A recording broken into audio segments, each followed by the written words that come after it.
साध्वी प्रज्ञा ठाकुर के खिलाफ महिला कांग्रेस का प्रदर्शन, कहा साध्वी ने धार्मिक मंच का उपयोग किया सियासत के लिए।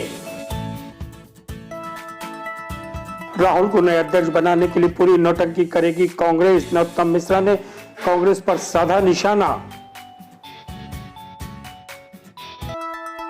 पति पत्नी और बहू को लेकर राजधानी में हुआ ड्रामा, जिम के अंदर पत्नी ने गर्लफ्रेंड की जमकर पिटाई।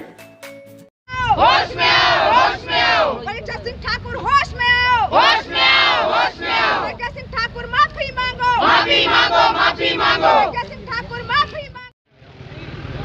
प्रज्ञा ठाकुर होश में आओ, होश में आओ, होश में आओ। प्रज्ञा ठाकुर होश में आओ, होश में आओ, होश में आओ। बंद करो, बंद करो। कर्मवासियों का अपमान करना बंद करो, बंद करो, बंद करो। आस्था के साथ में खिलवाड़ करना बंद करो, बंद करो, बंद करो। और नर्मदा मैया का अपमान करना बंद करो, बंद करो। लोगों ने प्रदर्शन किया है प्रज्ञा साध्वी के खिलाफ में। देखिए, साध्वी कहने से कोई साध्वी नहीं हो जाते।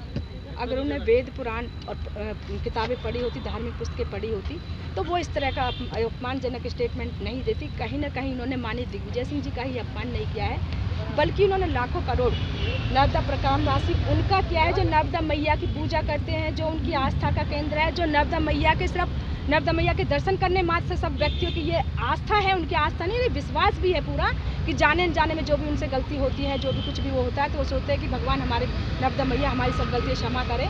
और हजारों लाखों की संख्या में हर साल आए दिन नर्मदा मैया की पूजा की जाती है, परिक्रमा की जाती है। हमारे साथ में नर्मदा मैया की परिक्रमा करने वाले भी हमारे साथ में, दादा साथ में भाई साहब।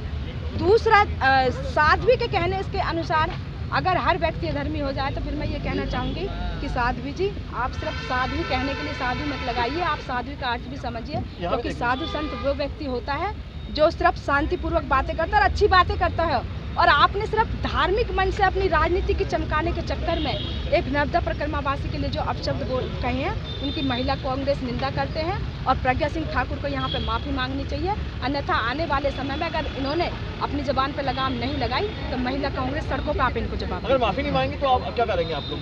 देखिए, जनता की आवाज़ भी और नर्मदा परिक्रमा वासियों की आवाज़ भी हमेशा कांग्रेस पार्टी उठाती आई है, और जैसे भी हमें जो दिशा निर्देश मिलेंगे उनकी लड़ाई हम लड़ते रहेंगे। लेकिन आने वाले समय में ये बिल्कुल तय है कि अगर प्रज्ञा सिंह ठाकुर जी ने माफ़ी भी नहीं मांगी और अगर अपने वचनों पर इन्हें कंट्रोल नहीं किया तो आने वाले समय जनता ही इनको सही जवाब देगी। ये किसान पंचायत की पॉलिटिक्स हो या कांग्रेस की पॉलिटिक्स हो, यहाँ कोई और राजनीतिक दल तो लड़ नहीं रहा है, ना के बराबर है। ये सब प्रदेश की जनता समझती है। ये जो क्रोकोडाइल टीयर बहा रहे हैं, जिसे काला कानून बता रहे हैं, आज तक ये नहीं बता पाए कि इस कानून में काला क्या है।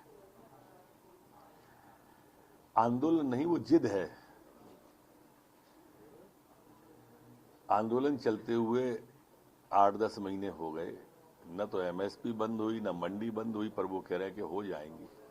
संभावनाओं पे आंदोलन के बिना खम्भे के आसमान टिकाए अगर गिर गया तो क्या होगा? काल्पनिक आंदोलन है वो।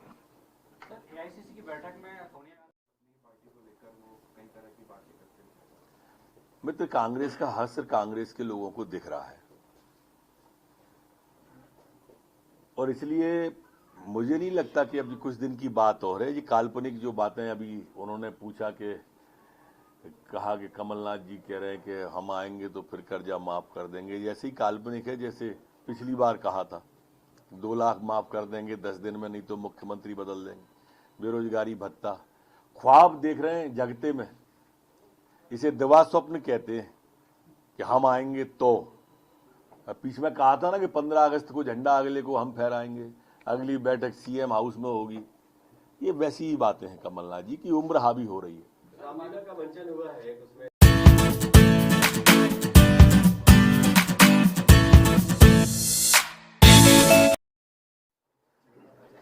कोरोना के 6 नए प्रकरण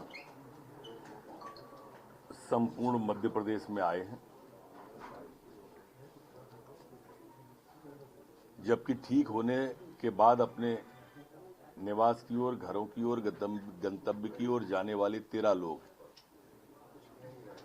मध्य प्रदेश के अंदर अब एक्टिव केसों की संख्या 102 है, 102, जबकि संक्रमण दर 0.01% है। रिकवरी की दर स्थिर है, 98.6 रिकवरी की दर है। कल मध्य प्रदेश के अंदर जो सैंपल लिए गए वो 54,304 सैंपल मध्य प्रदेश के अंदर लिए गए। कोरोना के क्षेत्र में मैं समझता हूं कि अब आशाजनक स्थितियां धीरे धीरे बनती जाएंगी और हम टर्निंग पॉइंट की तरफ बढ़ेंगे। सर, चुनाव का दौर चल रहा है। सियासी मुलाकातों के अपने मायने होते हैं। जब दो नेता बंद कमरे में बात करते हैं तो सियासत की बात के साथ बहुत से गणित भी सेट होते हैं। सोमवार को कांग्रेस नेता सज्जन सिंह मरवा नरोत्तम मिश्रा के घर पहुंचे तो चर्चाओं का बाजार गर्म हो गया। इससे पहले कांग्रेस नेता अजय सिंह और सीनियर लीडर गोविंद सिंह भी नरोत्तम मिश्रा से मुलाकात कर चुके हैं। फादर और चादर से दूर हो जाओ हिंदुओं, नहीं ये तुम्हें बर्बाद कर देंगे। फादर और चादर, समझ गए कि नहीं? अरे समझे कि नहीं? फादर और चादर से दूर रहो, ये पीर बाबा से दूर रहो। ये पीर बाबा तुम्हारे हनुमान मंदिर जाने में बाधा है। पीरों को पूजने वाले से बोल दो कि तुम जमीन में दफन पे भरोसा करते हो, हम दुनिया को चलाने वाले पर भरोसा करते हैं जो बजरंगबली है। हम बजरंगबली पर भरोसा करते हैं और इसलिए कल्चर में ध्यान रखो। गुड मॉर्निंग भूल जाओ। कराग्रे वशते लक्ष्मी कर मध्य सरस्वती कर मूले ते गोविंदा प्रभाते उठकर दर्शनम। पलंग छोड़ने से पहले धरती पर हाथ टेक करके दो। हे कूक से पैदा करने वाली माँ, तुझको प्रणाम है। मेरा मलमूत सहने वाली भारत माँ, तुझको बारंबार प्रणाम है। तुझे बारंबार प्रणाम है। ये भारत भूमि है। इसी को कान्हा ने जीभ से चाटा था जब यशोदा ने चाटा मारा था। यही वो भारत भूमि है जिसे राम ने माथे पर लगाकर कहा था कि सोने की लंका नहीं, मुझे अवध की धूल चाहिए, अवध की धूल चाहिए। ये वही भूमि है और ये भूमि केवल जमीन का टुकड़ा नहीं है, ये साक्षात देवी है, परमात्मा है। इसकी पूजा करिए। नवरात्रि में हमने इसी को पूजा है और इसी को आगे पूजते रहेंगे। आज राम की जय जयकार करिए। मैं जब आपको मिलूं क्या होना चाहिए? बोलो, पीछे तक बोलो। अच्छा, कुछ अभी भी शर्मा रहा है। जय श्री राम बोल देंगे तो ऐसा नहीं, हमारा रिकॉर्ड कमजोर हो जाएगा।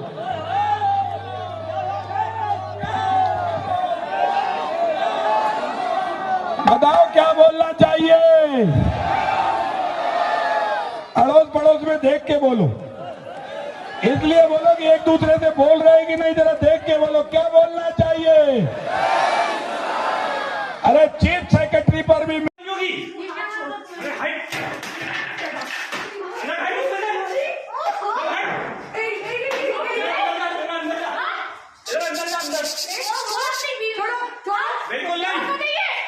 बिल्कुल नहीं।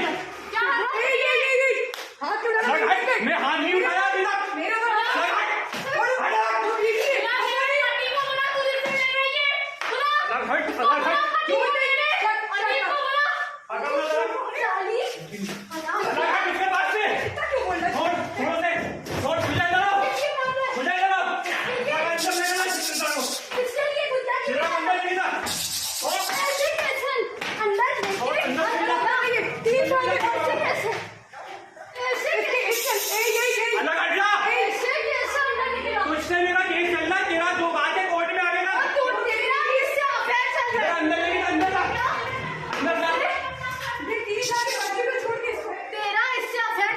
देख रही हो? तुमसे क्या बात करी मैंने? तमीज से बात करो। आपसे क्या बात करी? तुम क्यों लेके घूम रहे हो बीवी बच्चे को छोड़ के? मैं कहीं नहीं घूम रहा हूँ उसको लेके। सिरा अंदर जाओ।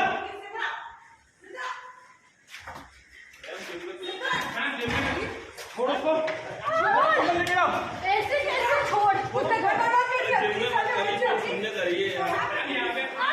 छोड़ उसको। कैसे छोड़? अरे कैसे छोड़? सिद्रा, उसके बच्चे को सिद्रा थोड़े बड़े हैं, सिद्रा का डिफेंस करने वाले। रुक जाओ अभी, रुक जाओ। सिद्रा का डिफेंस कर रहे हैं। सर पता है मेरा कुछ केस चल रहा है। लोग अभी मुझे मैंने करवाती। पहले जाएंगे बच्चे को छोड़ के भेजा को। बच्चे को छोड़ के भेजा, आवाज़ कर रहा है। हाँ जान कर रहा हूँ उनको। क्या आवाज़ नहीं करता हूँ? झूठ बोल रहा है पूरे। उनकी आवाज़ नहीं करता हूँ। झूठ बोल रहा है। किसने झूठ बोला? किसने झूठ बोला? कोर्ट में आके इसको मैं तलाक दे चुका हूँ। आप लोगों ने केस लगाया मुझसे, मैंने नहीं लगाया। ट्रिपल तलाक का केस चल रहा है। अभी वकील आएगा, वकील। केस तुमने लगाया मुझसे, मैंने नहीं लगाया। बता रहे बाग मुगलिया एक्सटेंशन लाहौरपुर से बरखेड़ा मार्केट तक जाने वाला ये मार्ग पूरी तरीके से अंधेरे में डूबे रहता है और पिछले 15 सालों से ये स्थिति बनी हुई है।